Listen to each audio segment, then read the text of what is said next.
This is Rangpur Times. কিন্তু আবারও অবস্থানে এসে ইটপাটকেল নিক্ষেপ করছেন।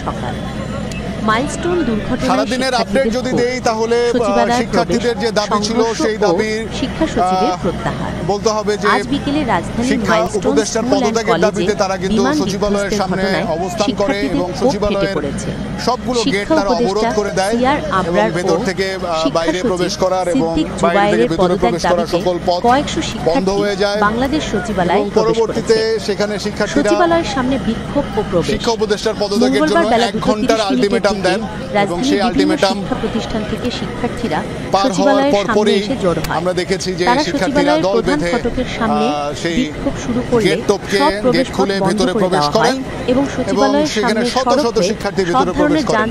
পরবর্তীতে বিপুল সংখ্যক পুলিশ সদস্য কিন্তু সচিবালয়ের ভেতরে প্রবেশ করে শিক্ষার্থীদেরকে সেখান থেকে বের করে নিয়ে আসেন এবং এখানে একজন পুলিশ কর্মকর্তা আমাদের সাথে কথা বলেছেন। তিনি জানিয়েছেন যে তারা শিক্ষার্থীদেরকে শান্তিপূর্ণ অবস্থানের জন্য এবং তাদের যে দাবির ক্ষেত্রে যৌক্তিক যে আন্দোলন সেই আন্দোলন যাতে শিক্ষার্থীরা সচিবালয়ে প্রবেশ করলে পুলিশ ও সেনা সদস্যরা তাদের উপর চড়াও করেছেন। শিক্ষার্থীদের ছত্রভঙ্গ করতে লাঠিপেটা, সাউন্ড গ্রেনেড ও টিয়ার শেল নিক্ষেপ করা হয়।